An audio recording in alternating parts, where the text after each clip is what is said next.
Acknowledge me. Leveled by Marvin Constant, the redshirt freshman out of Tuscaloosa. Oh, they go by now. Let him know he don't want to stop. 65 yards as the ball was thrown away from the line of scrimmage. Gerald Dixon. Hey, you forgot my book. And you proper. Woo, folks, we got a hot one tonight. You see what it says on the screen. Hit that like and subscribe button. Why? Because the Bama Standard is back on the airwaves. We got a great show. Matter of fact, we got a great panel that's going to bring it right to you. We got a debate to settle, actually. We got some folks who need to confess to some sins, and we'll definitely get to that when the time is right. But listen, if you're in a live chat, I want you to get involved tonight. Got to know your feedback. Got to know your feelings. You saw the video, so we're anxious to hear from you. If you're watching the replay, get down in the comment section below. Tell us how you feel. I'm your host, Justin Riley. Before I introduce my wonderful crew, listen, we have some folks here that keep the lights on for us, and that is one Limestone Company. Have you ever dreamed of having beautiful natural stone in or around your home? Don't settle for subpar materials. Check out Limestone Company's selection of natural stone products to meet all your project needs. Limestone is located in Anion, Alabama, and is one of the oldest, most trusted sources in the state. So contact them today. Tell them we sent you by using the promo code the Bama Standard to receive 10% off of your first order. Of course, that might not be as good as the Smoke Dixon discount, but we try to give back as much as we possibly can. Damn right. I didn't get that 5-figure discount. Well, listen, I got some people helping me out tonight, and no one better than the 1999 All-SEC linebacker. When Ric Flair said to be the man, woo, you got to beat the man. Ladies and gentlemen, he's still that man, Marvin Constant. Yo, we here, baby. We here. Yes, sir. Yes, sir. And right next to him, we got another All-SEC player, a DB, Mr. Shut 'em Down for the Crimson Tide and the Buffalo Bills.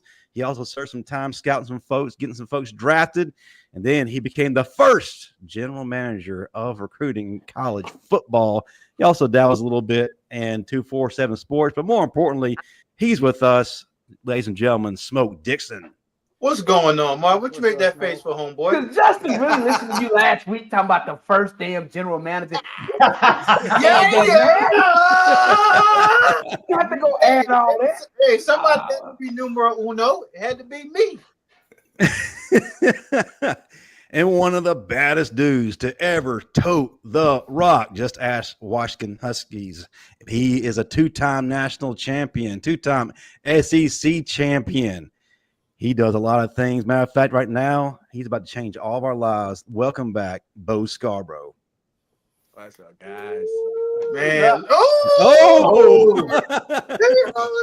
We died, peace, 9 piece, you feel me? And last but not least, folks, he received a promotion. He's probably the most brilliant man on this network other than Smoke. He is the host of The Opening Kick. He's never short on his words. He is the champion of Gillettes, Daniel Pettey. Man, I'm kind of disappointed. My sports accolades didn't get counted out. You know, I was once special teams player of the week in high school for Tuscaloosa County. Hey, Pettey, being a hide and go seek champion does not count. And did you get a haircut for this today? Man, once every 3 months, I got to go get skimmed. That man got the bite. That man got the Bart Simpson's bite. Hey, boy, hey, that Floby did you some justice, didn't it? Wait, just because I took Steven's place don't mean I got to take all his crap. You know, oh, hey, man, I ain't here to take all his crap just because I'm taking his spot. Now, I'll talk for free. Hey, Pettey is the last remaining U.S. citizen with a Floby. He's still I know y'all youngsters don't know what a Floby is, but he has one. And Marvin, I don't know what a Floby is. The vacuum that sucks the hair and cuts it to the length that you want. It was an old school product back in the 80s and 90s. And you just QVC network type of ad. Yeah. 1995. I got two of them. My first one burnt out in 2001. I'm still working on this last one. Well, I ain't gonna say nothing about hair. I'm the only one on this without no hair, so I'm gonna go ahead, man. Get to my man with all the daggone hair, man. Yeah, all the hair. Not matter of fact, he's steaming right now. He's steaming. So you got to get this he thing is off. steaming. But first and foremost, this man is a needle mover. This man broke every receiving record there was at the University of Alabama and still holds them. And only wish they could come close to achieving what he's done. He is not only all SEC, he's a man that constantly keeps Tennessee up at night. We're still having nightmares, folks. Here's the biggest stat in the entire illustrious career of our guest. Never once did he drop a ball. Didn't exist. Never happened. He made them all count. And he is the standard. We talk about standard here. He is the standard of wide receiver U. Ladies and gentlemen, welcome back. Our brother, our family member, DJ Hall. Oh, man. Hey, what's up, Hall? Dude, what? Whoa. What's going on? I felt a lot of arrows and a lot of folks, but I'm going to go ahead and sit on back. Come on now. I'm here for it. I'm going to sit on back. I'm here. DJ, we've been talking, haven't we? We just had a debate on our channel about the top 5 greatest wide receivers to ever play at the University of Alabama. Right. We're like family, right? Right, for sure. Me and you. With family, it comes trust. And with trust comes loyalty. Definitely. And also seeing truth and speaking truth. Well, DJ, there was one man on this entire panel that spoke some truth last week when we dropped our list, and that was me. You're in my top 5 Alabama's greatest wide receivers. I already explained why. Hey, Justin, you got something on the tip of your nose. You might want to go. Yeah, it's some truth serum. It might be. Is that truth? Is that the truth on this nose? That's the truth. DJ, the sad part is the rest of my crew, except for Bo wasn't present. He had some things going on. He's a family man. He's taking care of business, got a new job, doing some things, changing lives. So he wasn't a part. So don't hold him responsible. But the remaining 3 left you off, sir. Okay. So what we're going to do now is we're going to have your reaction to that list. We're going to get some feedback about what it takes to be great. I mean, you set the standard, so let's hear about it. I want this talk. I want to hear your reaction to these men right here, leaving you off. First off, go ahead. I gotta hear the list. Let me hear the list. That's what I was gonna say. Can we get a 20-second timeout right here? Yeah, give me the list. Okay. All right. Give me the list. So what we need to do, Justin? No, hold on. First, give me the list and then why. List and why. Okay. I give you my list. No, we ain't asked yet, Marvin. We ain't asked. Hold on. Okay. Should we get Bo's list since he didn't take part? We need to get everyone's list on this show if we're going to sit here and rip everybody's list apart.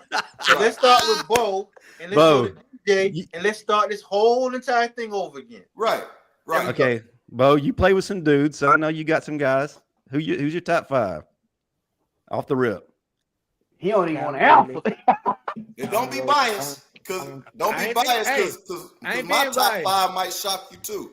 Ooh, I ain't being biased. I always like the Hall since day one. Like I already told him when I met him, he already know like when we playing little league football, we were fighting over that 22 locker. So he already in my top 5 just off of that. So what number is it? Really? What number? I got Calvin really. Where? I gotta go with Amari Cooper. And what number though? What number though? It gotta be an order. So it has to be an order. Because you gotta quantify, brother. You gotta define the list. Come on now. You ain't getting off that easy. Okay. That's the world we live in, Bo. I see. Welcome back, Bo. Welcome back, Bo. Calvin really because of the skill set that he had. At what position though? What number? Oh my God. 1, 2, 3, 4, 5. Right, put a number on it. Listen. Go Calvin Ridley number 3. He had 3. Okay. I got Hall. Because it's his list. I got Hall at 1. I got Cooper at 2. Okay. Calvin Ridley at 3. And I got I'm gonna put Jerry Judy at 5, but I'm gonna go back to, let's see. You only got one left. I gotta go with Kenny Bell. No, Julio Jones. Have you what the? Hey, let that man be. Stop Who trying you to have tell at him number how to one? put his list. He had DJ's number 1. Oh, DJ number 1. Okay. Yeah, let that man be, bro. And Bell number 4. Let Bo be great. With our guest now, DJ, the great DJ Hall, at number 1 on Bo's list. You better put yourself number 1 on your list. So let me hear your top 5, DJ. You don't have to put me at number 1 on his list. I'm not gonna be on my list. And I got a real genuine list. I ain't even gonna put my list on there. All right. Number 1 on my list, simply because I know what could have been and what I saw with my own eyes, is Tyrone Prothro. Got you. If he don't hurt his leg, y'all will see some stuff that you never witnessed before. And I can promise you that. So simply because I was able to see that, he's my number 1. Okay. My number 2. Hey, hold on, DJ, 1 second. Smoke. Okay. Someone else on this panel had Proto. I can't remember. Only one other guy. I can't remember who. Floby, calm down. We're not talking about Blah, blah, blah. Okay. Keep going, So DJ. my number 2 would be Julio, simply because I was there when he would come on trips and visits and stuff, and I seen him. He is one of the only players that I've seen that's a football player. I mean, like, no party, no drinking, no hanging out. I play football. And for me, that elevates you, because that's hard to do coming in college. That's why he's my number 2. Number 3 for me is Amari, because the numbers speak for itself. And he did not play with a 5-star elite quarterback. He played with a good Blake Sims and did running back playing quarterback. Keep going. Right. You feel okay? So, and then my number, what we on, 4? Yeah. 4 would have to be Devontae Smith. Smitty. I got to put him at 4 because he one of a kind. And then my 5th one would have to be Calvin Ridley, because he kind of brought that dead leg to the people ain't see that until he brought that out. We saw that with Sean Alexander at running back. Right, exactly. He brought that one step, but that's my 5 right there. Okay, that's solid. Solid list. There's some bias in that, but it's okay. It's your list. Hey. now, the only thing I'm gonna say is, because you're a humble guy, and I get it, you didn't even want to put yourself on that list. But if you had to replace one to put yourself on there, who would you take off? Ooh, good question. I'm gonna just take off Prothro because we the same. I feel like we because me and him same era. You know what I mean? And the one thing that overlooks us is y'all kind of how y'all got brainwashed as of lately is the winning. That's kind of everybody as an athlete knows winning separates everybody. And that's why y'all remember these guys like that, because they won. No, not me. Say them, not me. You know? Not me. I remove myself from that. So this is what I'm looking at. I'm a blind man, and all I do is usually see facts. You're saying you're number 1. This is what I'm saying. Now, that's what you said. You said if you had to remove one and replace one, your number 1 is Prothro. So if I take Prothro off, you see I put a line through your name? Right, take him off. Yeah, you're 1. So you're saying you're 1. Let me give you answer one question. Give it to me. You name me in the past 20 years, Nick Saban era and all that. You name me one 3-star that's had over 500 yards in a season. You know what? I can tell you one. You can't. There ain't one. I'm the only one. I'm not a 5-star athlete, bro. That's what you got to understand. As a 5-star athlete, you get the world handed to you. I didn't come in getting new pair of gloves, 2 pair of cleats, none of that. Bro, All these when I came in, I was number 8 on the line. I went with a third string quarterback when I was in. I didn't go with the starting quarterback. After that first spring, what happened then? So elevation. We're going to talk about So let me that. ask you a question. So He has Spencer Pennington smoke.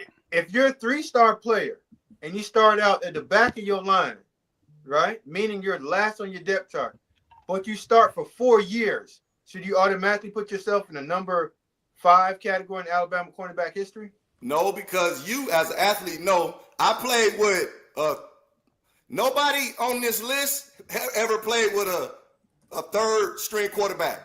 As a matter of fact, I played with I'm going to tell you somebody. I played with the number 1 quarterback from the state of California, Jimmy Barnes. Look him up. Oh, yes, I played with him. Yeah, you did.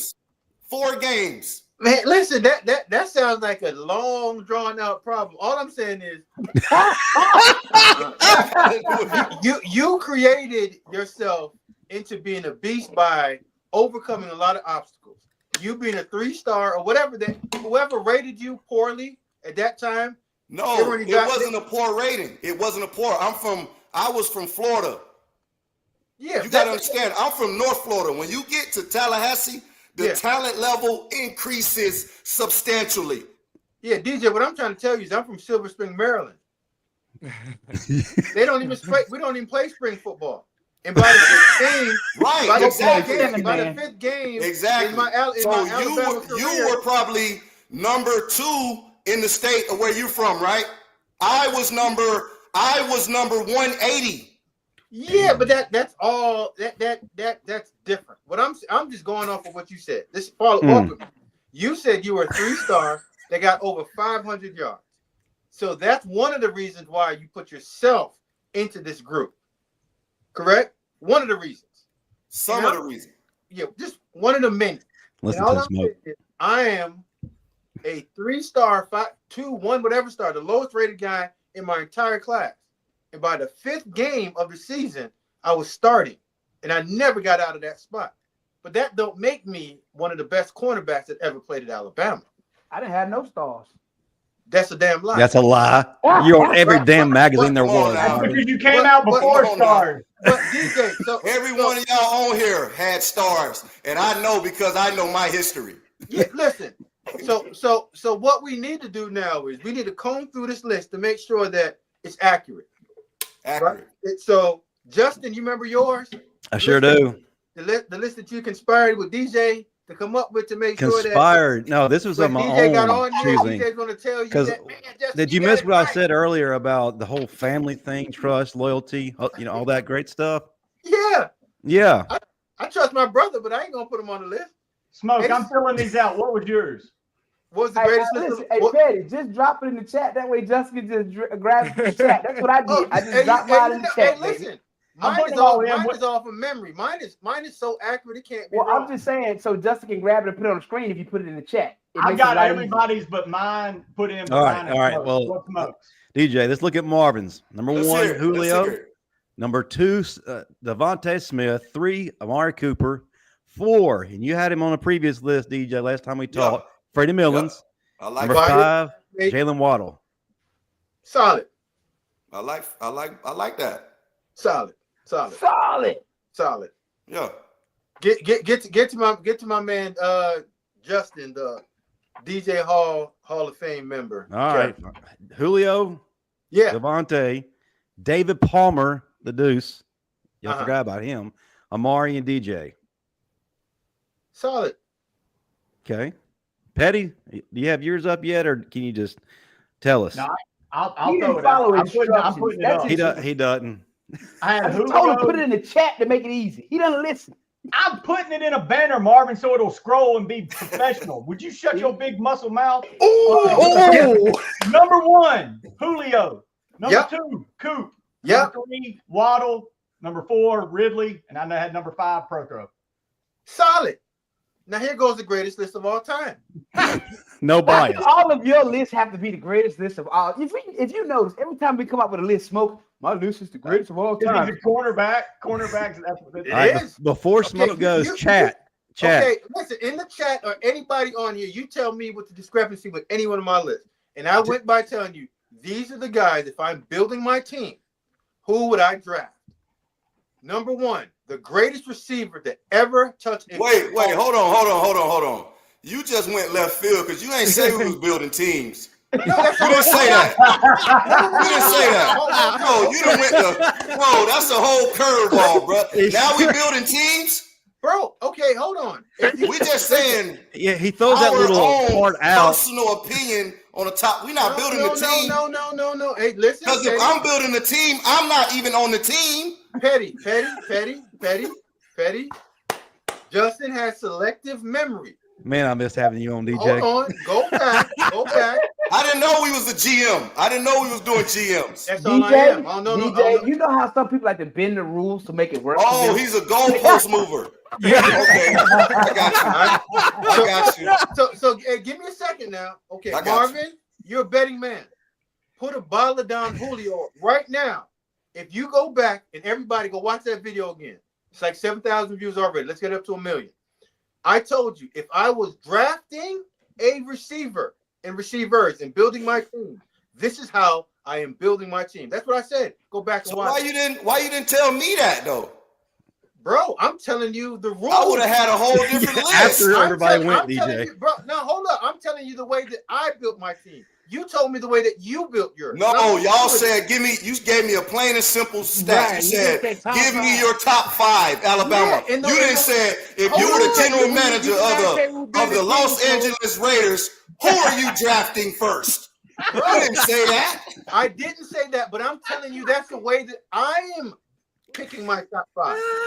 That's the way I'm picking my top 5. Some people like to bend the rules. Here's what I'm saying. I never went into saying, well, I played with some really good receivers and I saw what guys did in practice, so I'm going to bring it to my list. I didn't say that. You said that, which was fine. I didn't knock you for that. I'm okay with it. But here goes the way that Smoke build his. Build your team. Build your team. Let me build this thing. Build your team. Let me hear your NCAA greatest. You know how you have 30 minutes at playground to play football, and you play football for 3 minutes and argue for 27? Yeah. Build it. I tell you what I told you. Listen, Point at me. No, he's directionally challenged, Marvin. He don't know. He got to go opposite on TV. That flow we pulled up. Go opposite on TV. Hey, Chad, tell us who got it right after Smoke gives us his answers. Everybody, tell us who got it right. Okay, Go ahead, I got Smoke. it. Taking too long. I already told you I got it right. Okay. At number 1, the greatest receiver of all time at all levels, from high school, college, and the NFL. Ain't nobody ever do it better than Julio Jones. That's number 1. Number 2, the second best receiver ever in Alabama's history, All-Pro, Pro Bowler, Amari Cooper, one of the most devastating route runner and one of the first guys after Julio to show up to truly dominate the SEC. Okay? Number 3, Calvin Ridley, number 1 receiver in the NFL. Can't go by behind that. Route runner, dead leg, one of the first one to put that stiff leg on you, score.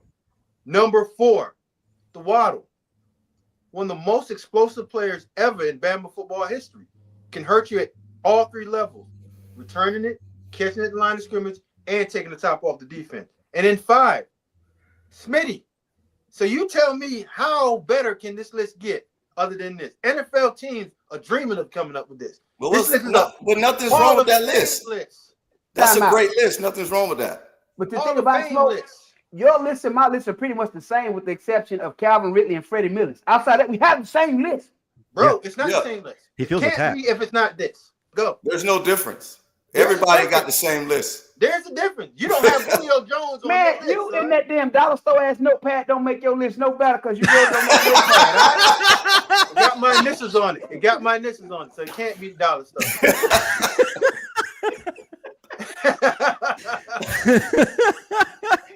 Hey, Tough as Nails said it. Smoke got it hands down. Okay, we got an audience. We got an audience top 5: Smitty, Julio, Amari, J-Mo, and DJ. Solid list. I don't agree with it. It's all good. And as Kat points out, Pettey left out Smitty. I did. Hey, for good reasons. He put Prothro on there. And you're your brother's sitting right here, Pettey, who played with the man. Look, and I look, man. When you're getting into Alabama wide receivers, look, DJ, we're sitting with one right now. There's so many, you kind of get lost in the weeds. And I'm not gonna lie, I kind of forgot Smitty because I got lost in the weeds of. You got lost in the weeds. Waddle, Judy, Ruggs. There was 27 5-star receivers in that time frame, and I just kind of forgot. My bad. I know he won the Heisman. Won the Heisman damn I trophy. get it. He's in mine. 26. He's in mine. Afro Man made He's a song. in mine. Afro Man made a song, and you could just add me to it. I was going to in my top 5, but then I got high. But okay, so DJ, go through my list real quick and just say who would you take off and why? Well, that's a solid. I mean, it's just tough. If I got to take somebody off, it's obviously going to be probably Calvin. Why? He's on yours. He is, but like, don't take the bait. Nah, I just take him off because he wanted me to. But he's on yours, so how can you take him off on yours? That ain't a list. Like you got to understand. You first of all, let me get this out of here. First, let me just say this: you are talking to a receiver. All these receivers y'all talking about, I'm obsessed with these people. Right. Every one of them, I love them. Like every one of them. That's why it's so hard to rate. I ain't got to knock on none of them, but this is for the people, right? Yeah. You know what I'm saying? So, like, I just have to take Calvin off because you can't take Julio off. You can't take Devontae off. No. You damn sure can't take Amari off. Mm-mm. And who was your last one? Waddle. And Waddle. Because, I mean, the boy got his own dance. You can't, you know what I'm saying?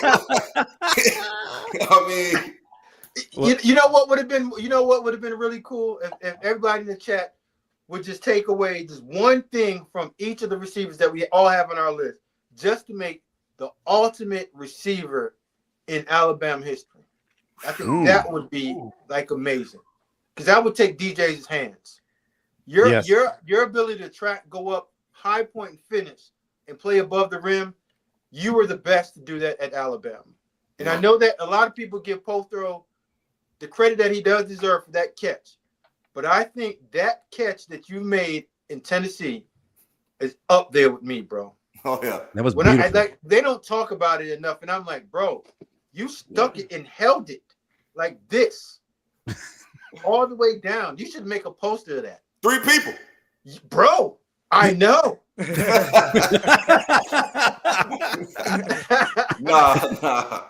Nah, I appreciate that. Smoke, you know it's all love. You know this is what we do. Come on now. Listen, everybody you know we do this, man.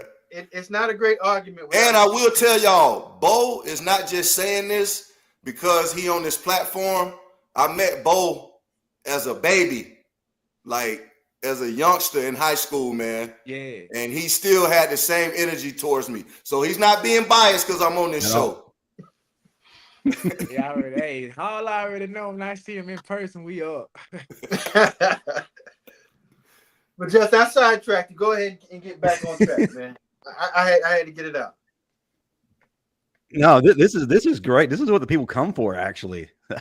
I love it. I think DJ made some great points there. Matter of fact, I think he probably won the argument. If you want to, I mean, you DJ can't do any wrong. So DJ, if you had to make a perfect wide receiver, okay, and going from speed, acceleration, burst, route running, from all of the receivers that ever played Alabama that we all can remember of the modern era, speed-wise, whose speed would you want? Waddle. Gotcha. Size. Julio. Hands. You don't say me, man. Quit playing. DJ. Good. Yeah. Route runner. I'm gonna go with Jerry Jeudy. Yes. Ooh. Balance and body control when you in the air. The young boy this year. You think the young boy got it over Smitty? Man, listen. The boy hand-eye coordination is one of one. Yeah. And I just can't take that away from him. In the past 5 years, he got that He know how to find the ball, and that's big, and I like that. Now, a lot of people don't put a lot of interest in this or onus on it, but football intelligence. One of the guys that knew how to get open, when to get open, and how to do it. Which guy would you take?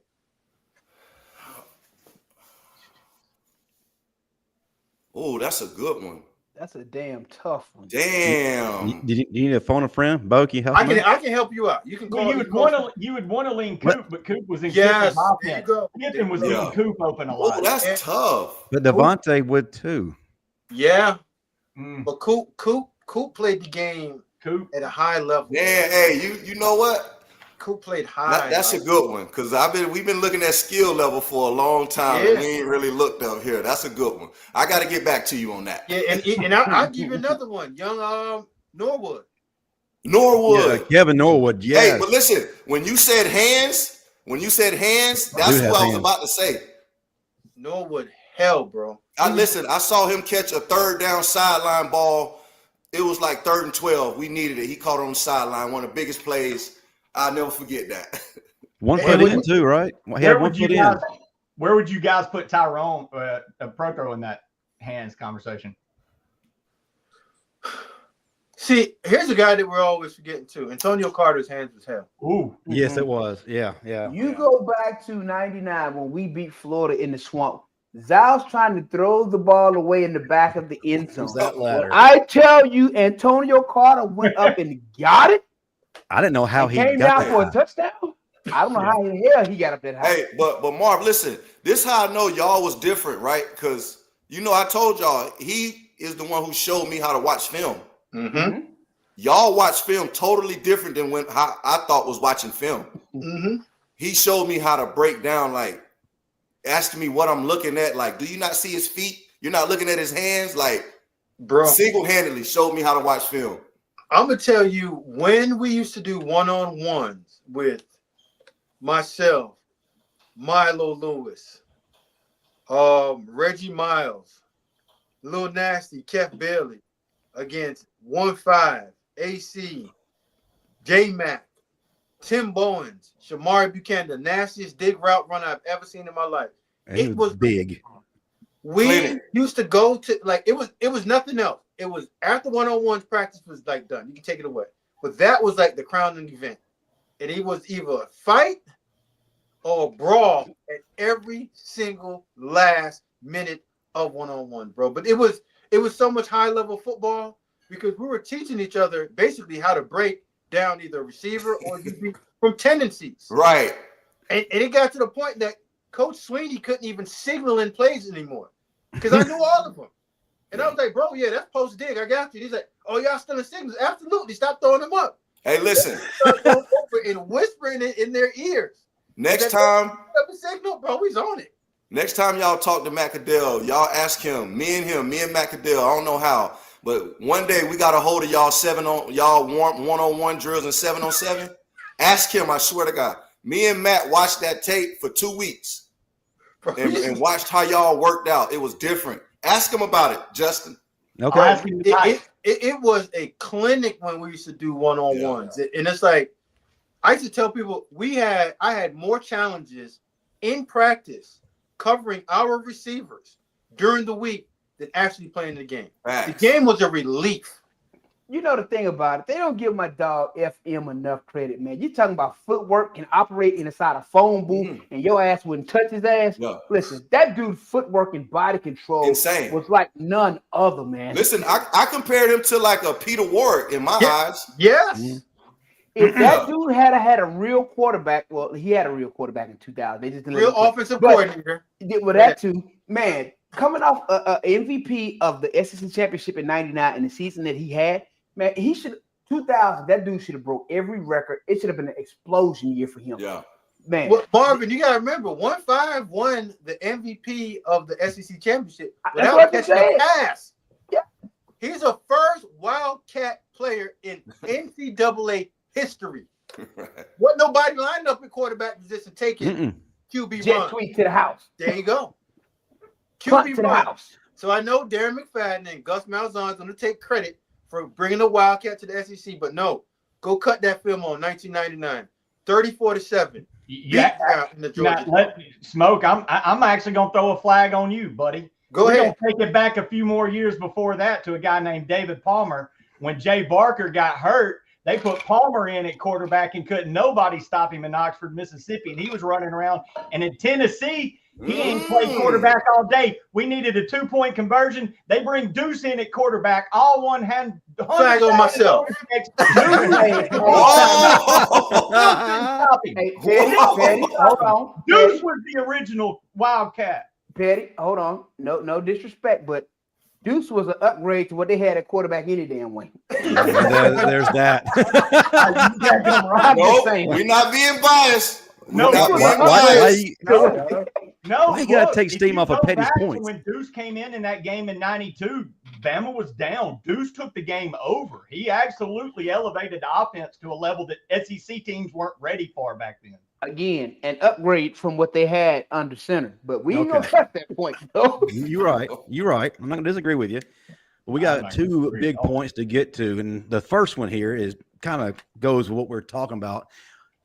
Except we're talking about these guys, the guys who are playing right now. Last year and the past couple of years, we haven't seen the numbers that we're accustomed to. We haven't seen the type of guys that we have on all these lists. So, it wasn't Bama ball. It wasn't wide receiver U. Things were a little bit different. It's time to get back to that. So I want to know, what do we need to see from the receivers this year? From everything I'm hearing, this group might be the group to get us back on track. We'll see in the fall, but it's good to have hope. DJ, talk to me first. What do you need to see from this receiver group? And is there anyone that you like right now that you got your eye on? Go ahead, and then we'll go to Marvin, Smoke, then Bo. I'll be honest, man. I'm not too in tune with the newer guys coming in, but my point, what I feel like, I think in order for it to elevate, it got to get back to what we saw. Like Smoke was saying, it got to get back to that. That's where it started, honestly, because we would watch those tapes of Smoke and them, and like I was saying, ask Matt, we would try to mimic that. So our one-on-ones were different. We didn't have them nice one-on-ones, man. We had like real wars. Exactly. You know what I'm saying? Like Charlie Harbison was a DB coach. He did not care about receiver stuff. Right. So we were like physical. So, but when the game started, like the energy and trash talk, we was elevated. You know what I'm saying? But I feel like if you can get back to the battles at practice, and when you get on the field, it don't matter. And then catch the ball. Just catch it. Right. Yeah, we wasn't friends in practice at all. It was ugly. But, in terms of what we need to see from this receiver group, to me, we know who the established number one will be. For me to see something that's going to make me say, ooh, I need to see the number 2, 3, and potentially the number 4 receivers step up and assert themselves. Because if we don't have a solid 2 and 3, 1 is not going to get what he deserves. Because, again, as long as you can double team him and there's no other threat, I'm sitting in the house from the backside away from the receiver, and I already know we got some problems at right tackle. So if God forbid he lied up to the opposite side, I'm finna crucify you. So as of right now, who's 2 and 3? But that's what I'm saying. We need to see who's going to step up. That's 2 and 3 and potentially 4. Because, again, if we have a solid 2 and 3 to go with the 1 that we have, that not only opens up the pass game, it also opens up the run game. Because now you can take off the top with 1. You know what I'm saying? You can run those underneath routes with 2 and 3, depending upon who's in the slot. You got to make the defense respect that. So, again, you get to that point, then you start running your play action pass. Now your run game is effective. It all lines up. But you have to have a solid 2 and 3 to get to that point, though. Go ahead, Bo. You've been quiet for a minute. I don't like you being this daggone quiet. You got a lot to say. Go ahead.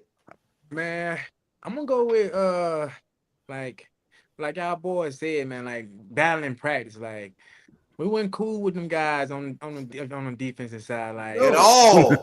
At all. We ain't cool with y'all, like at all. All my guy was on the defensive side, and I was still like, nah, it ain't. No depth, no hugs. None of that. Especially during run drills. You didn't help him up, did you?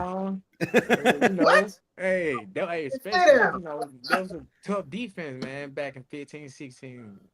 So in practice, man, it was different. Like we weren't cool with them boys until we did something as a team. Like right. Friday or Saturday. You know what I'm saying? That's when we come together. But other than that, Monday through Thursday, Right. They too much.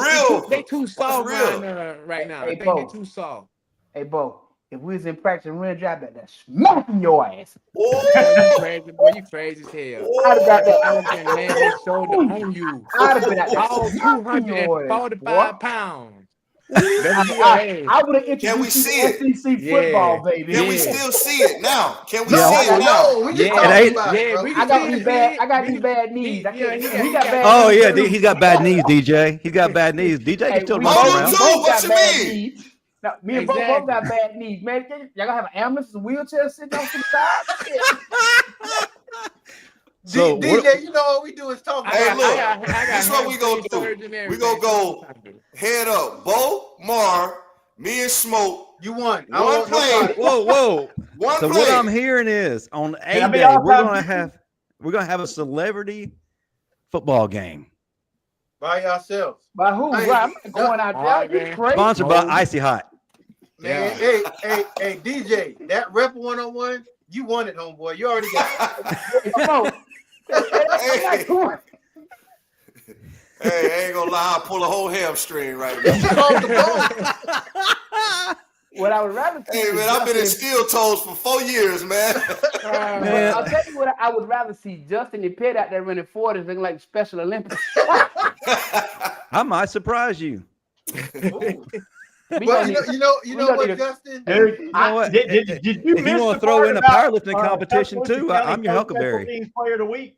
I guess you weren't listening. You were a long snapper. How the hell does that even happen? You got to run down after and make the play. Hey, Long snapper. had I known better, Long snapper. I would have probably invested in being a long snapper. Oh heck, You yeah. wouldn't. Yeah. Your competitive nature wouldn't have allowed you to. They play forever. They play Yeah, forever. but that long-term NFL check, They play forever. 20 forever, bro. years. They play forever.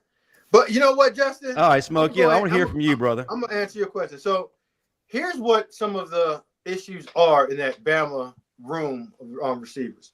In the last few years, whoever that coach was, after Coach Loxley and that crew left in 2019, you saw a big dip in the personnel in that receiver room. You didn't see the DJ Halls. You didn't see the Calvin Ridley, the Judys, the Ruggs. That level of play went down. And that started with the entire team, but we're just staying with the receivers. So you can see that margin in that bar going up slightly now of how, and I know that Bama fans want to hear, oh, no, this is Bama. We've always had players. No, the last few years, the dynamic, explosive receiver play, not there. And it can't put it on the quarterback. For Christ's sake, our best receiver transferred in from Ohio State. Right. Transfer portal. So we can't even you can claim him, but he's not one of ours. I bet back in the last few years transferred from Georgia Tech over. So personnel before Courtney Morgan took over sucked. Yeah. Let's get that right. So, but now getting to the answer, Isaiah Horton transferred from Miami. He's a veteran that can come in and provide you some stability and playmaking ability. That's a guy that you can lean on and say possibly could be your 2A or 2B. Right. Jeremy Bernard, yes, he's a good, reliable receiver. But as a DB, you don't scare me if you can't run by me. Run every route that you want to run in front of me. If I can tackle you, Right. give me another chance for either pass breakup or interception. I'm not worried about you if you can't run by me. Right? They got some young boys in that room. Lutzier Brooks. Let me tell you about him. From Jersey. I remember bringing him and Coach Ayala. That was his high school coach. I don't know if Coach Ayala is still at the high school in Jersey.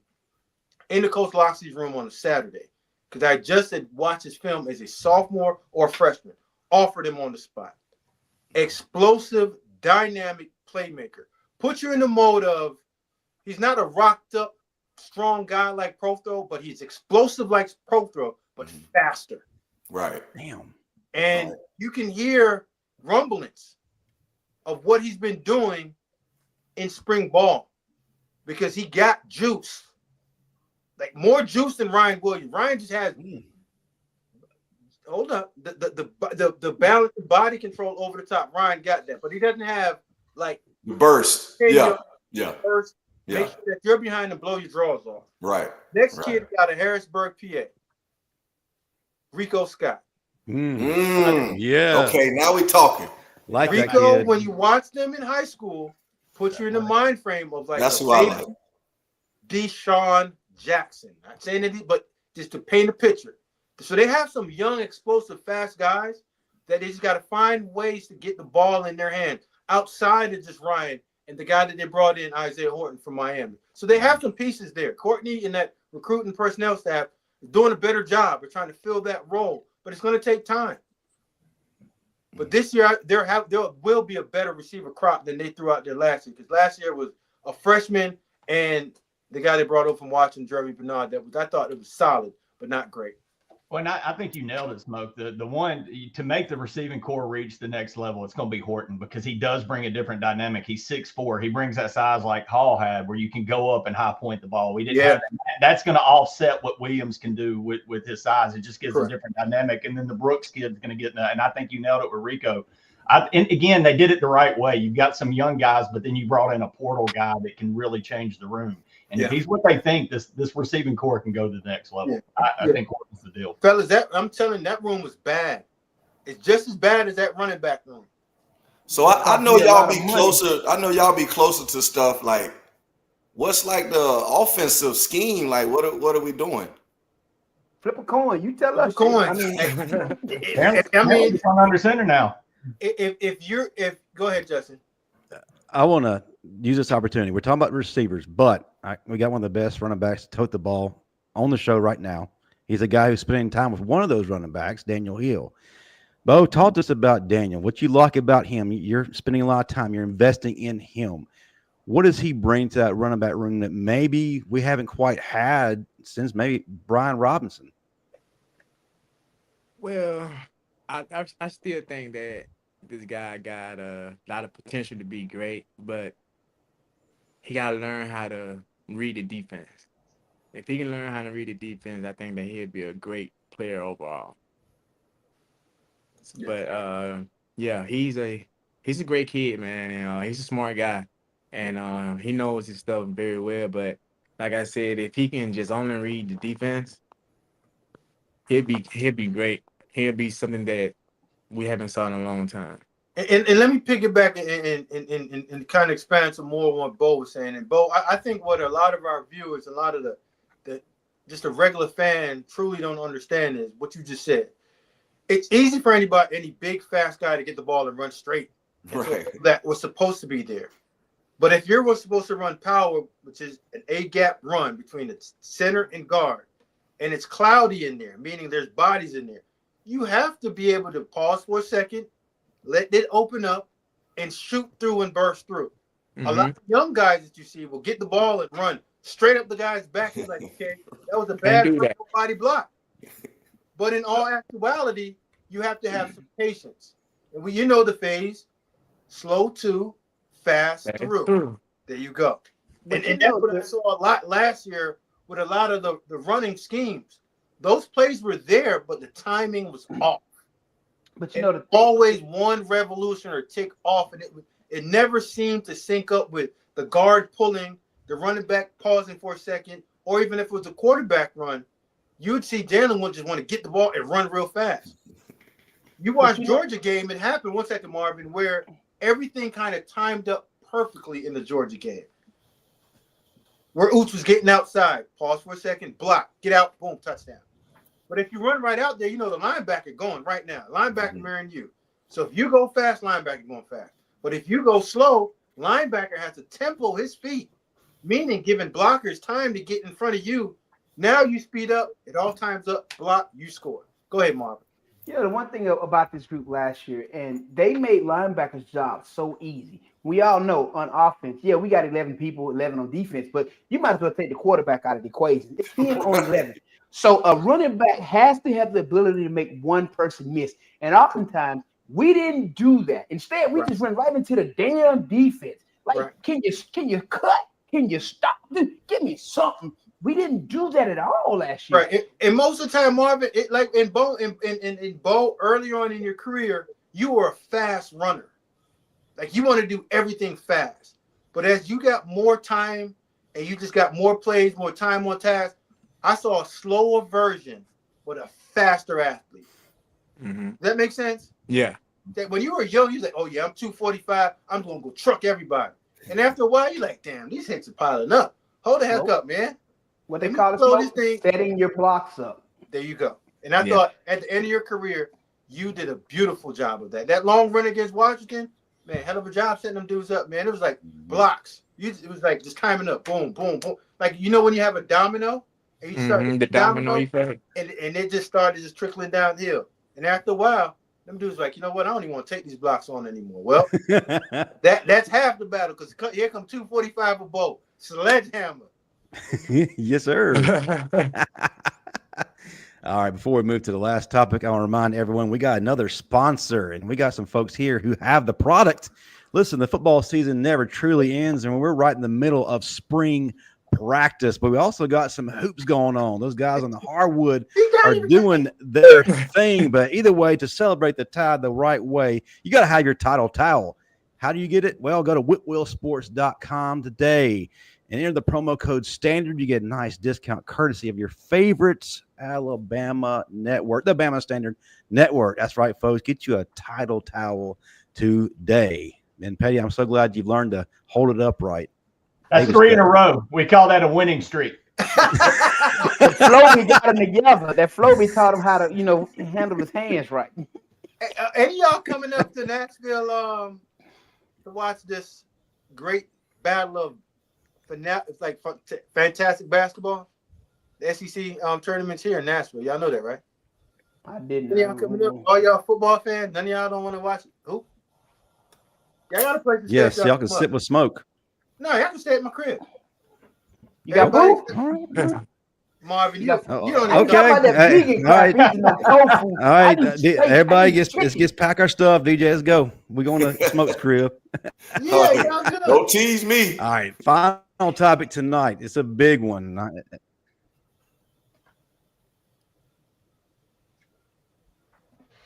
State of Mississippi got him. All right. Final topic of tonight. It's going to be a big one. So,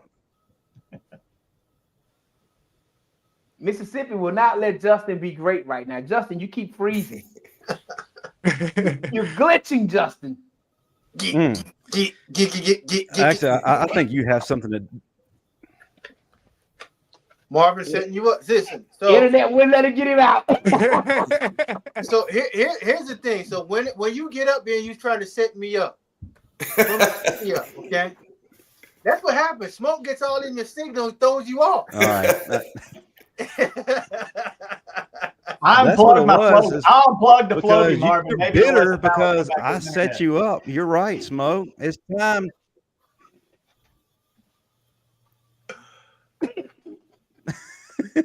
Is the experience better now?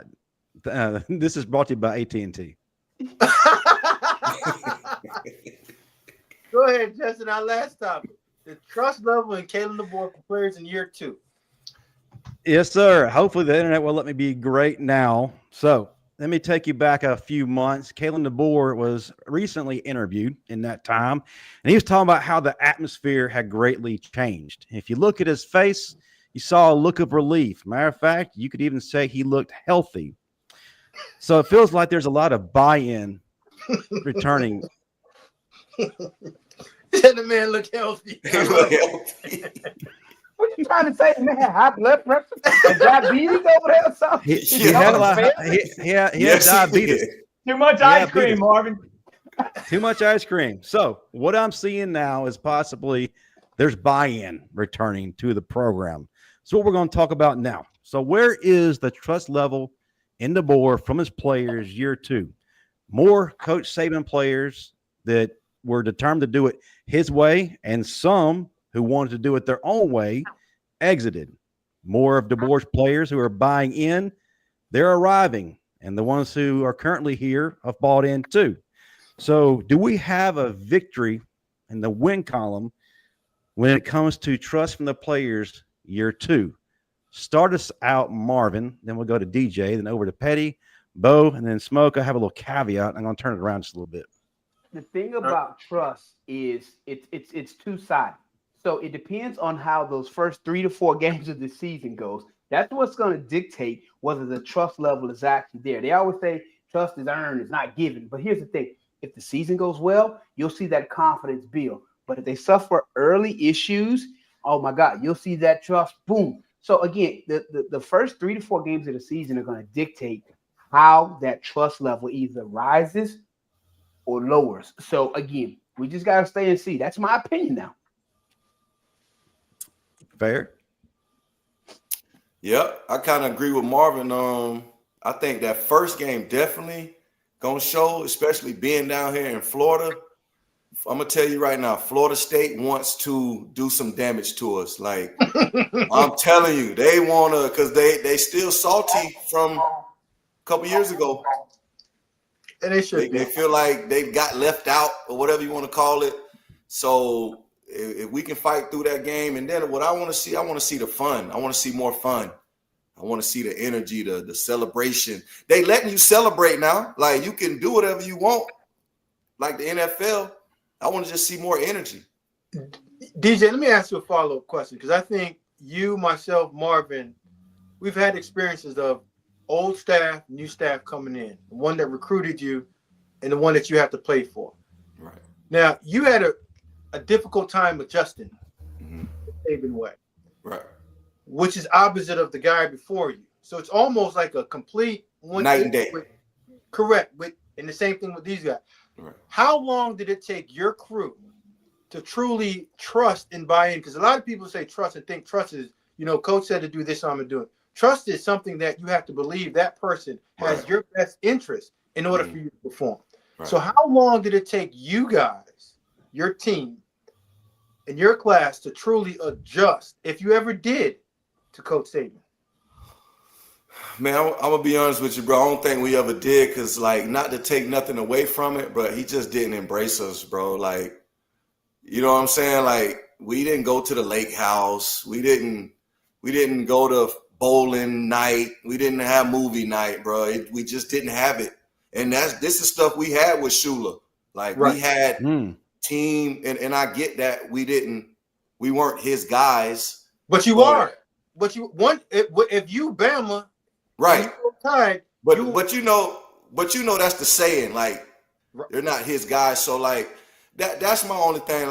If I could talk to the coach, I would just tell him, even the leftover seniors and stuff, you got to embrace them, even though they're not your guy.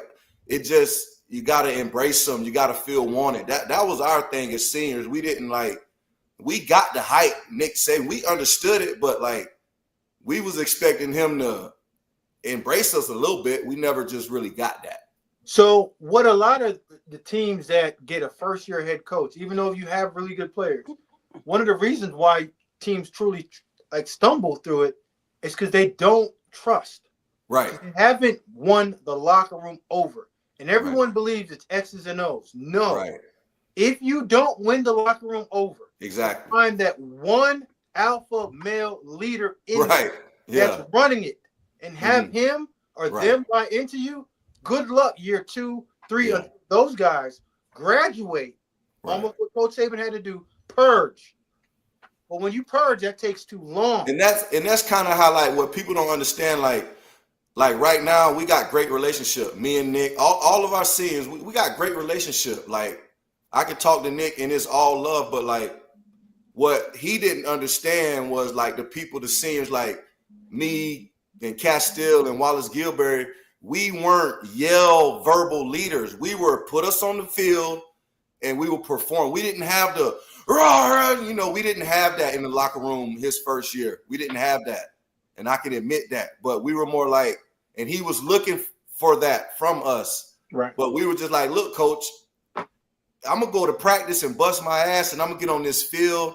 And if people can't see the effort, but he just wanted for him, Julio was that person. That's why he's so he loves Julio. Julio was that person to tell you, hey, we're not doing this like that. We not, you know what I mean?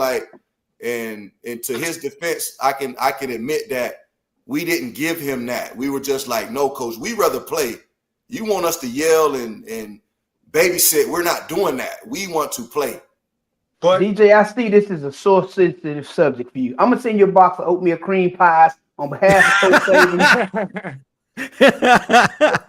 but after we're going to move on from this. But when you're a new coach or a new person walking into a situation, and anybody out there listening, when you are the leader, the best players on the team, even though that you aren't a vocal leader, you have to be, because you have to be the voice for the new person that's coming in, because his voice ain't loud enough.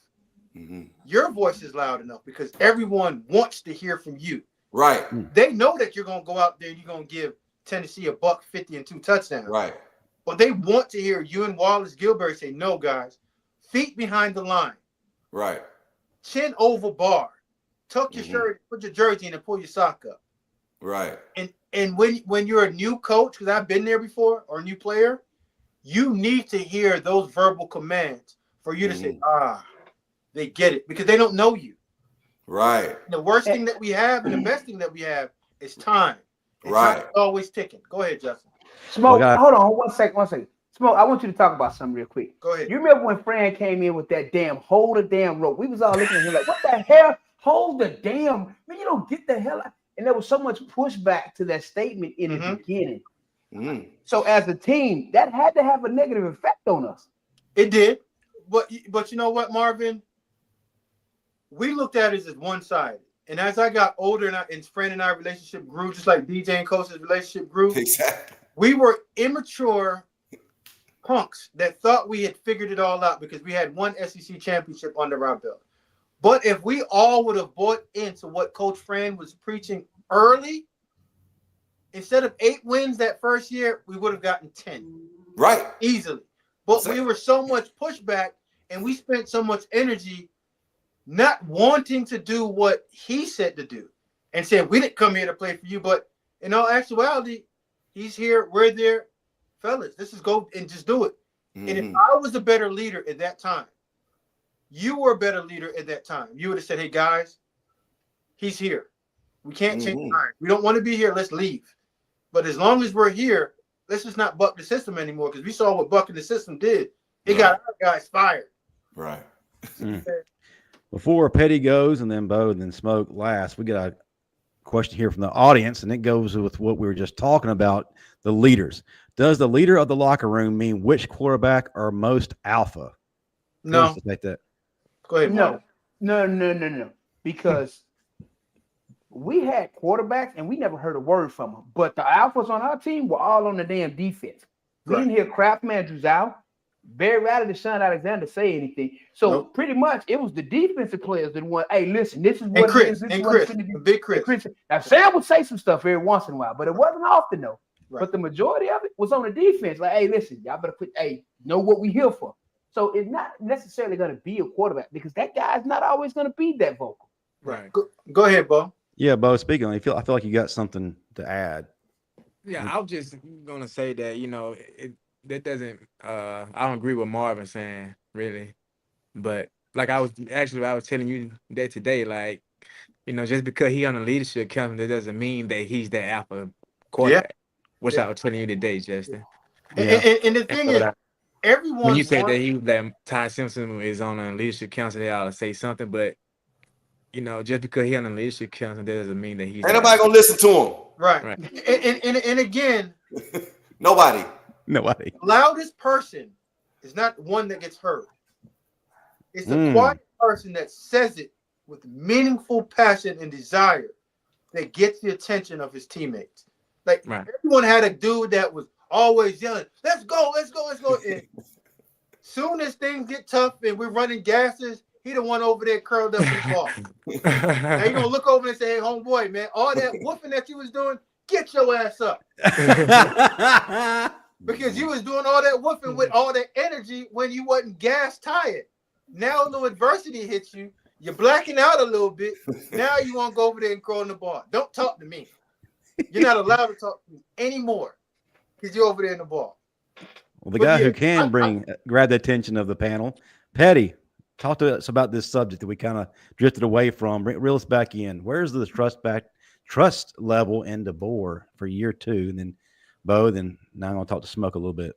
I've enjoyed listening to all you guys talk about it because y'all come from different eras and some of y'all's eras cross over. But I think you've answered something fans have always wondered. When does that? Because you can see it as a fan. You don't have to be in the locker room to say, man, this team ain't buying into what this coach is selling. Or this team isn't as good as some other teams, but they're playing above their level because they do believe in what the coach is selling.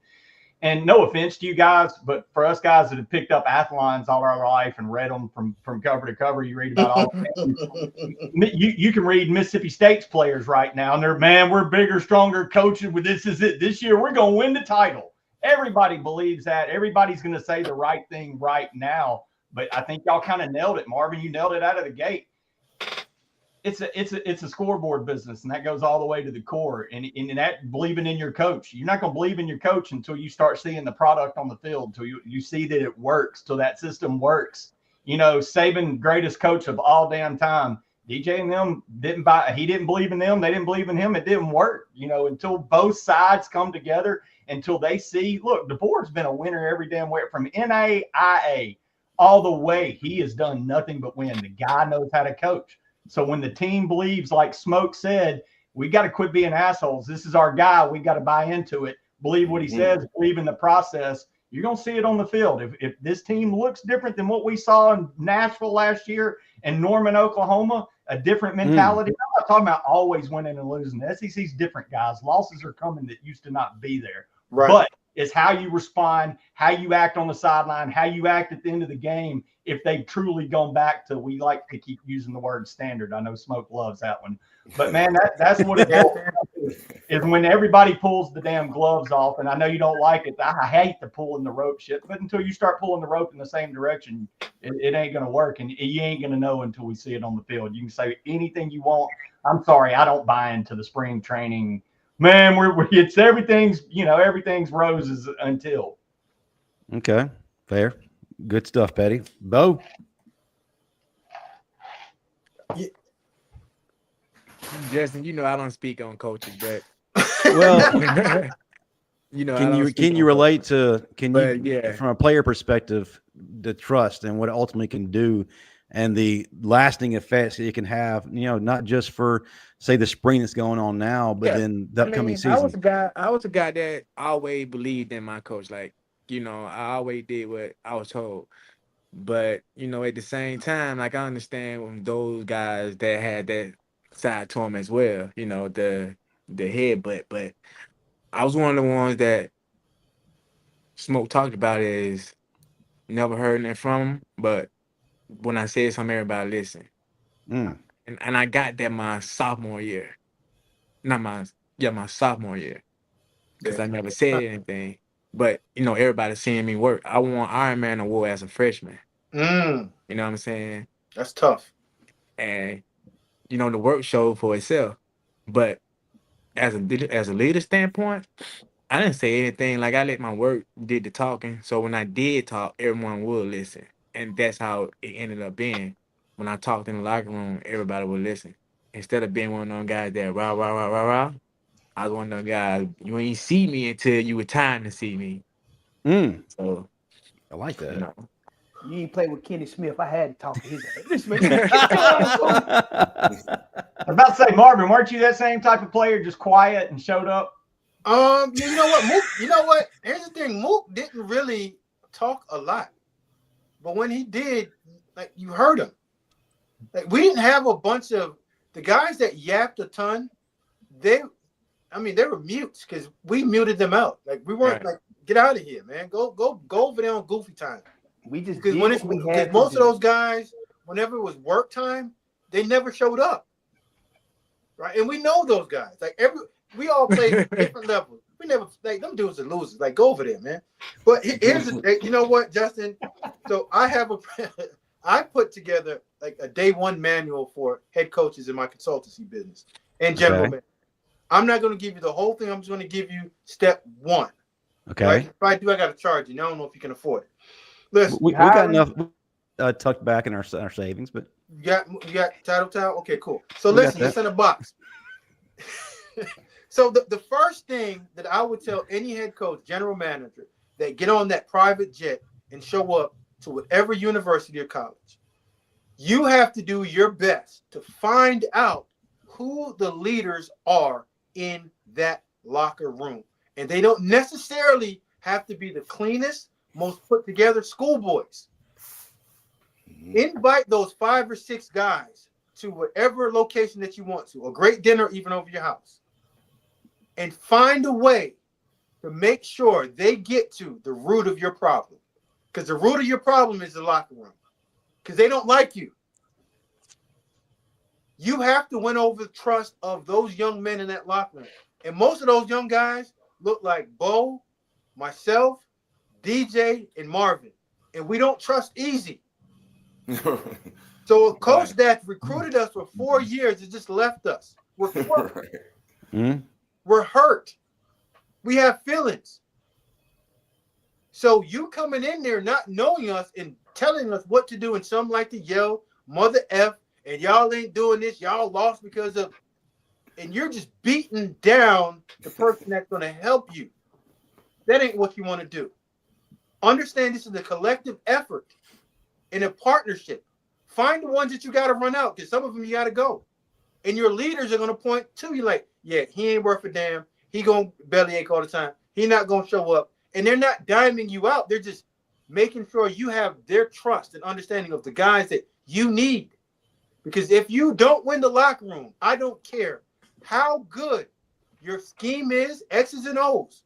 You've already lost the first week, second week, third week, and it starts piling on the snowball effect leading up to the season. A la what you saw this season with Alabama. You saw a group of guys that was only moving to the beat of their own drum. The Malachi Moores, the Jalen Milrose of the world. Tyler Booker was bought all in. Caden Proctor, maybe not. But you saw that, and you saw the division within the team. Whenever adverse times came, you saw a separation that wasn't built together. And that starts from day one of what you do as a leader. So year 2, I hear a lot coming out of the locker room. I hear a lot of comments. We're going to get back to the way that we were. Business. What business? Your business together was last year. That was a broken business.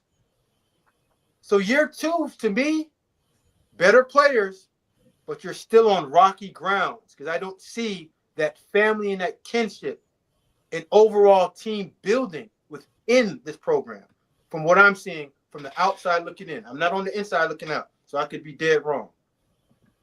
But I'm usually spot on. So that's the topic bar 1 in the first sentence in building a team. Go ahead, Marvin. Oh, no, I'm just waiting for you to send me that manual or offer me a job. But Marvin, you know that's just team building, bro. You have to find out who the guys are that's going to help you. Because you can't do it yourself.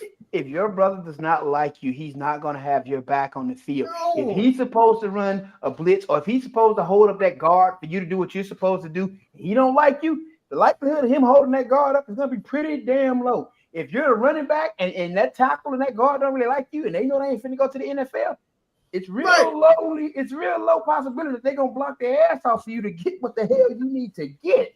Mook, I got coached by the same guy that DJ Hall got coached by. And it's not a month that goes in a year that I don't talk to Coach Cheese. I might talk to Coach Cheese 3 or 4 times a month. So when Cheese left, I was like, man, who the hell is coming in here to come coach me, man? I only want to play for Cheese. But it was Coach Thurman.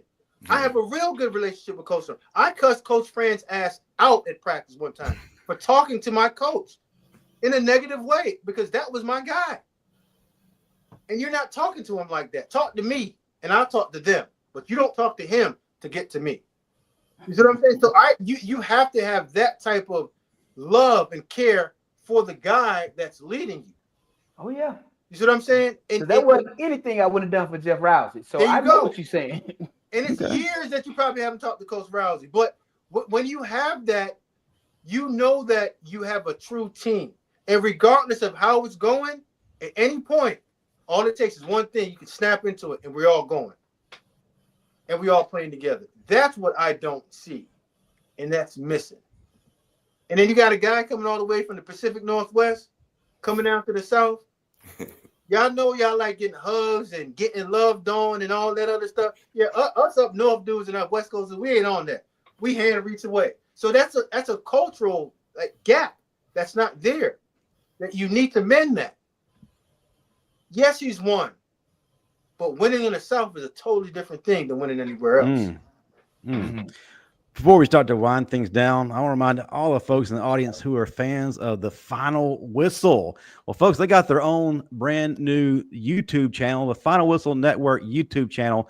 That's where you don't catch them on tonight. So if you are wanting to tune in to those guys and have a great time with our man Pettey leading the charge, go over to the Final Whistle Network YouTube channel and subscribe. All right, before we get DJ, out, Matt Caddell gonna be over there with me. I'll ask him about that. That's my boy now. So, talk about spring ball real quick. Some pretty good memories. DJ, I gotta ask you, who did you give hell to the most? Who gave you hell your first spring, and then how did you pay it forward your last spring? You give hell to? I would say my first spring, who gave me hell? I'm gonna say Anthony Madison, aka Jumper Cables. That little short, stocky joker would not. He was doing everything in his powers to not let me get off that line of scrimmage. He was the first person that introduced me to bump coverage. Like he was just so small and compact that physicality was his thing. And he was very smart, but he my first year he wore my ass out. I think Roman Harper probably knocked my helmet off. Charlie Pepper hit me on a crossing route. I'm like, I ain't even getting the ball, but that was back when they didn't give a damn. Hey, Justin, those are all my young boys that came up underneath my wing. That's what all them boys was bred different, man. Like, that was before player safety was a issue, a concern. So who'd you return the favor to? Who'd you return the favor to when you had that chance your last year? Oh, Kareem Jackson. Oh, I was giving him hell. Yes. And you see, he about 16 years in the league. For real. Oh, man. Man. All right, we got a few questions from the audience. Let's set them up real quick, and then we'll get out of here. DJ, can you name the toughest practice DB and opponent? Okay, I say my toughest opponent was probably LaRon Landry, LSU.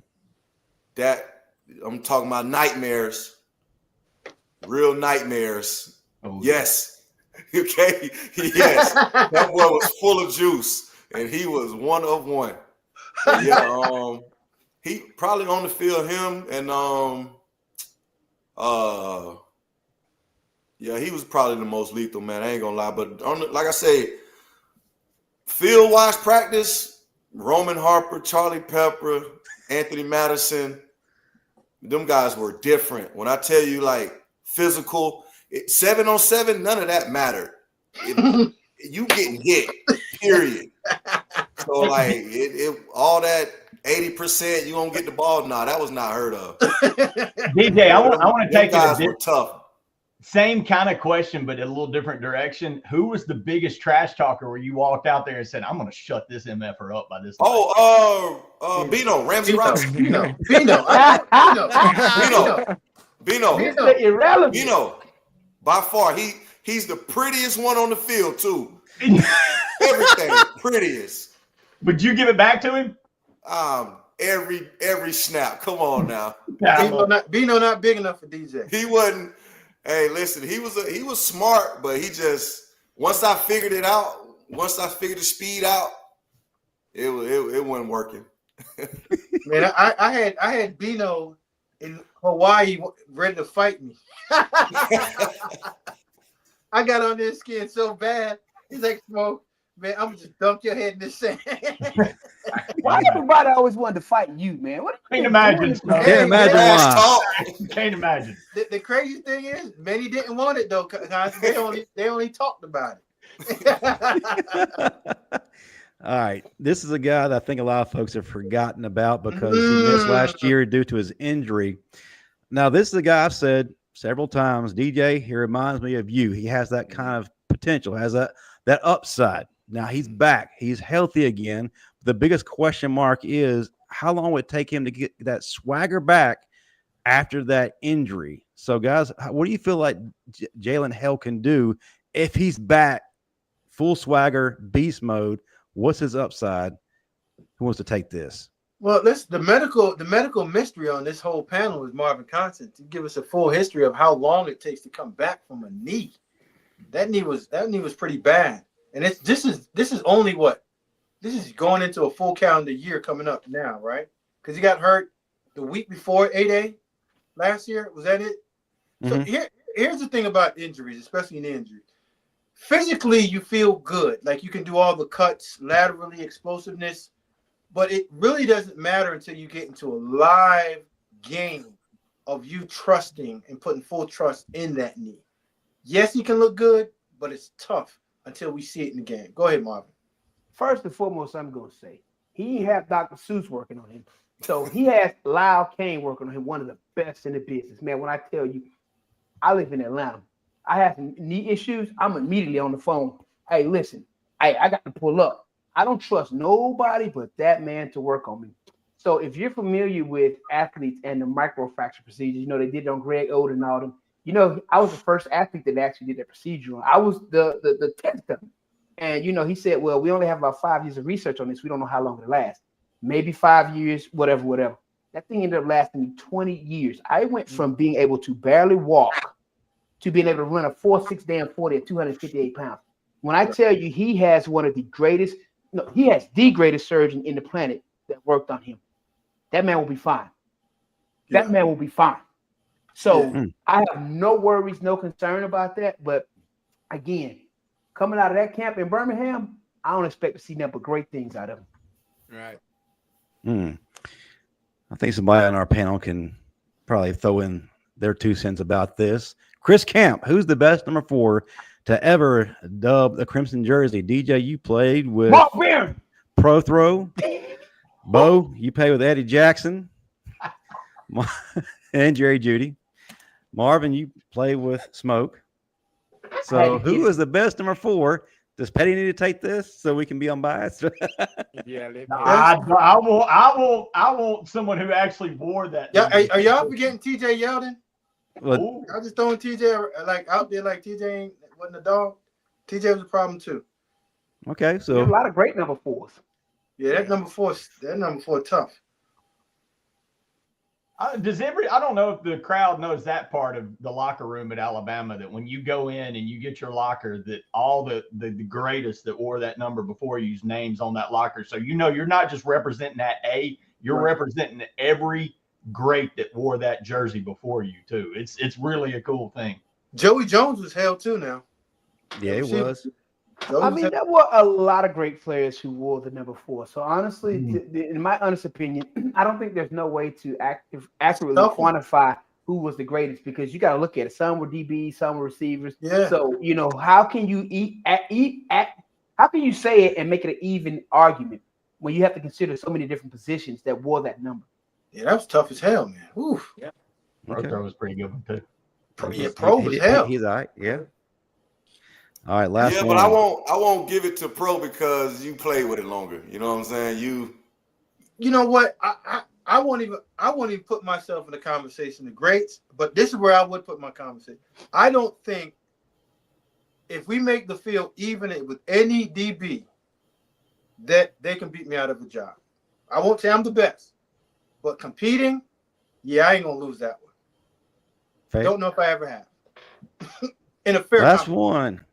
And this goes to our guy, Marvin Constant. Marvin, when did you first know, I can do this, Alabama?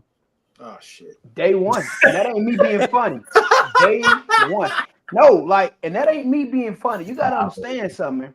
I came into college benching almost 500 pounds. I ain't never seen it like Marvin. 600 pounds. And from day one, when we had Griffin, all those guys on here talking about my freshman year being on scout team, I wasn't taking it easy on them. I was unleashing holy hell on their asses.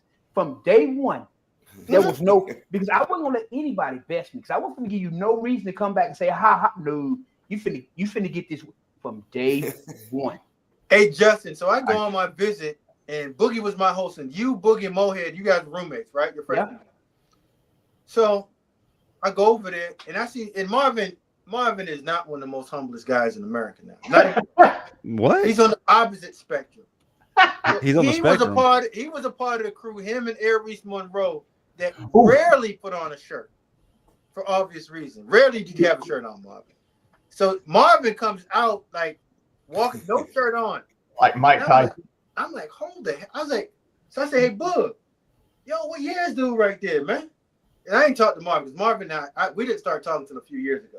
I was like, man, who the hell is this dude right here, dude? What the hell y'all be lifting? Marvin, I've never seen anything like Marvin Constant as like a freshman, ever. Like when you go and say, you know what? Let me get the perfect linebacker body and just put in a number. Tick, tick, tick, tick, tick, tick, tick, enter. Marvin's arms. Tick, tick, tick, delts, chest. Like, the dude was amazing.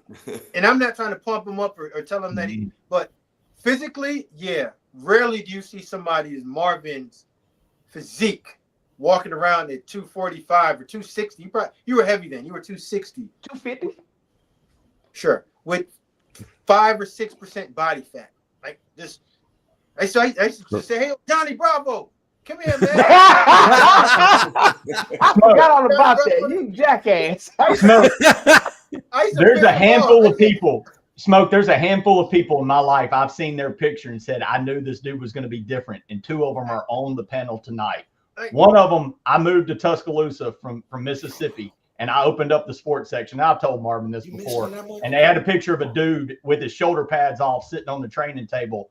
And I thought it was an Alabama player. And they're like, Central High School linebacker Marvin Constant. Like, holy shit, this guy plays high school football? Like, are they on the schedule of the team I just moved to? Because I'm going to retire. And then I'm in Jackson, Mississippi, and my dad, he's big Ole Miss fan. And this is in the era where Bama's just producing running back after running back. And he said, son, there ain't no way they got a dude that's next. I'm like, let me show you this kid in high school named Bo Scarbrough. And Bo didn't have his shirt on, and he looked like a gosh damn Adonis. And man, no. But you 2 guys are 2 of the more impressive physical guys I've ever seen before. I even saw put on and knew these guys can play. Well, thank you both. You're welcome. I got to give a little love. I knew at that point my ceiling was, high school possession receiver. Yeah, that was a nice chiseled 175, man. Come on now. He was Mr. Olympia ready. chiseled 175. Yes, sir. Beach body. All right, let's start to wind things down. Before we do, we like to go around the room. Let's tell people how they can be found, starting with Mr. Marvin Constant, then over to Smoke, Pettey, Bo, and then we'll say our thanks and get the last words from DJ. You can find me on Instagram, Constant45, X Constant451. You can find me on X Coach GV Dixon, and you can find me and my guy Pettey Mondays opening kick 7 p.m. Central, 8 on the other side that they call Eastern. And I don't even know if they watch us on the West Coast. They should though. They should. We're amazing. Pettey, your turn, sir. How can they find you in your many projects? You're seeing a lot on this channel here as of late. I don't know what's wrong with y'all. Something's wrong. I don't know why y'all keep doing something right, something wrong. I'm Pettey_Daniel on Twitter. Like my man Smoke, I'm with him every Monday night on the opening kick at 7 Central. Then I'm here with you guys now on Tuesday nights with the A team. And then here in about 30 minutes, I'm kicking it on the Final Whistle on that other network. Check it out with my boy Matt Cadell, Chris James, Dan James, Ty Hayes, Lushawn. Check us out, man. And then on Thursday nights, we're talking basketball, heading into March Madness, going hard in the paint at 7:30 on this here network, seeing if that Tide can make another run to the Final Four. But check us out, man. Yo, Pettey, you all right? I appreciate it, Marvin. I appreciate it, Marvin. Love you, Bo, where can they find you? And pop up your camp, man. You got a camp coming up, and if people hadn't signed up, tell them how they can find it. And we haven't got the date yet. Yet. Oh my bad. We haven't got a date set. It's coming. Either way, Bo, I'll be there. All right. But you can find me on all platforms, Starbo or Bo Scarbrough on Instagram and Twitter. Okay. Cool. DJ, Man, it's always glad to have family back here in the building with us. And remember, I didn't leave you off my list. Hey, anyway. all jokes aside, everybody got a great list, man. And I enjoy this. One thing I will say though, man, I like to give all y'all like pat on the back, man. I honestly hate doing these interviews. Justin, we talk about it all the time, bro. It's just not my thing. It's just not. I don't know how to. I be trying to work.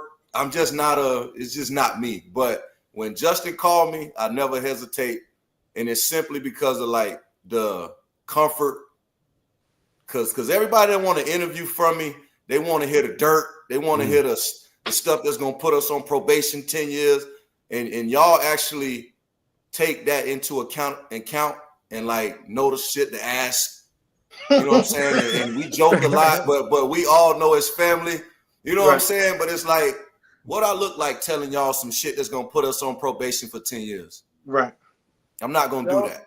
But that's what a lot of people want to hear. And so like Justin know, man, when he called me, I'm getting on there. Marv know how I feel about him. Just it's bigger than all this anyway.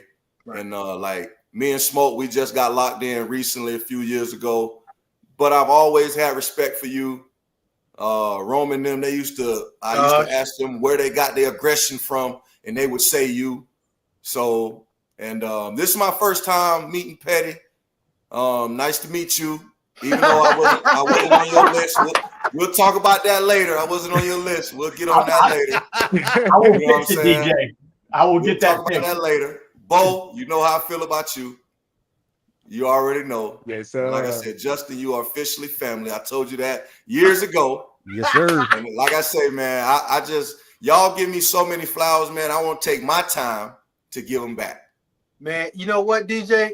We got to pull up. I don't care if they have an 8-day game or modified practice, a 7-on-7. We got to pull up 8-day weekend. We do. I'm coming. We got to. Oh, you coming? Okay. Yeah, I'm coming this year, man. I already said I'm coming this year. Live Bama Standard show. Yeah. Yes. All my guys pull up, passing the mic, and let's have some good stories. I'm there. I'm there this year, man. I'm in there. Let's get this thing going on Sosa, bro. Let's go get this thing done. So this whole panel, Yes, we're going to sir. have a show. So, yeah, Yes, DJ, you're on. We bringing Pettey too? Hell Yeah. We're bringing Pettey too. Yeah.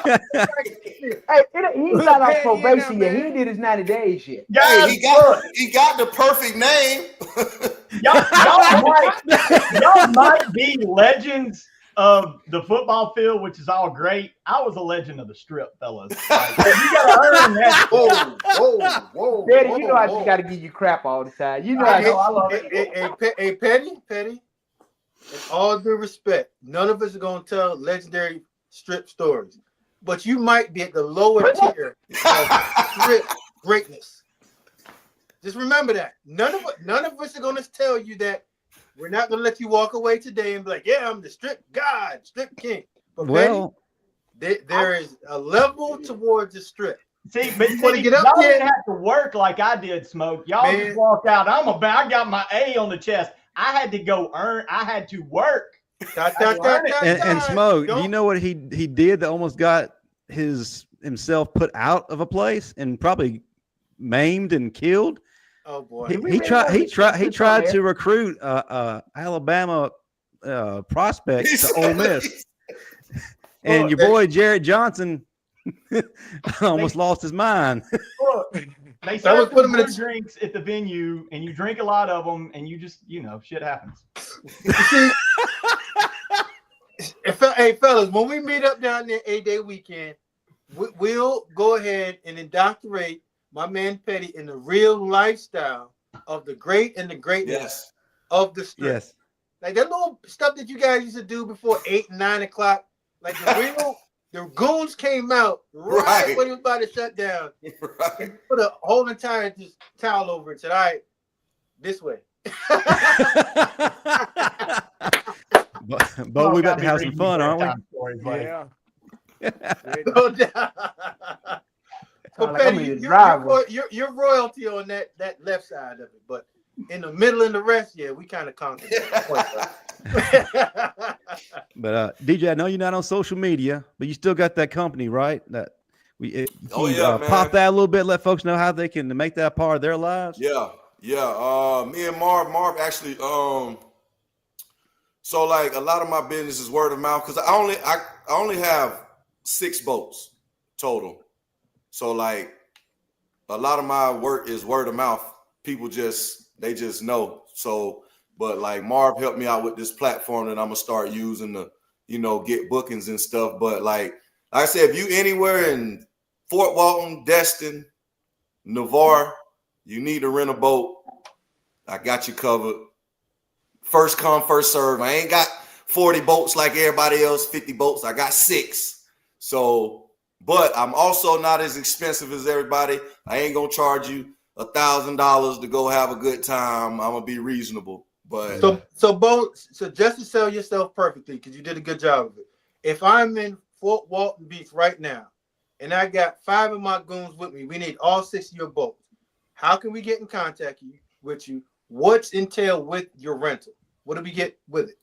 So I do have a number, and the number that I can give out is for specifically for my rentals, and I don't care. Y'all can blast that, put that out. Put it out right now. What's the number, baby? 850-9. No, take that back. It's the 332-201-1919. There it is. Now, what do I get on there? You call me. I'm telling you. If you call me at 2:00 p.m. talking about you want to get on the boat, it's gonna be gone. Call me the day before or a week before. I can have you in there, and we take it from there. I do have a website, but it's getting some little kinks and stuff worked out. But the website is going to charge you a lot more, and it's going to make you leave a deposit. If you call me, I know we got a relationship. I'm not going to make you give me a $500 deposit, but the company will do that. Got you. So go support my man Bo, man. If you want to go out there, support my man DJ, all the great stuff that these guys got going on, man. Trying to get this Bama money together. If you call this number and ask me about Nick Saban or Marvin or Smoke or Bo, I am telling you, I will hang up rudely. I will rudely click on you. I'm telling you. After the rental, get them to rent. Get them get them on the boat. Rent first, and then we can talk about whatever you want to talk about. What if they ask you about Pettey? Yeah. What about this legend stuff on the strip? What does it really entail? Man, Pettey, you're gonna get yourself in trouble talking this legendary stuff. Mrs. Pettey's gonna be like, well, hold on. When did this legendary stuff really start?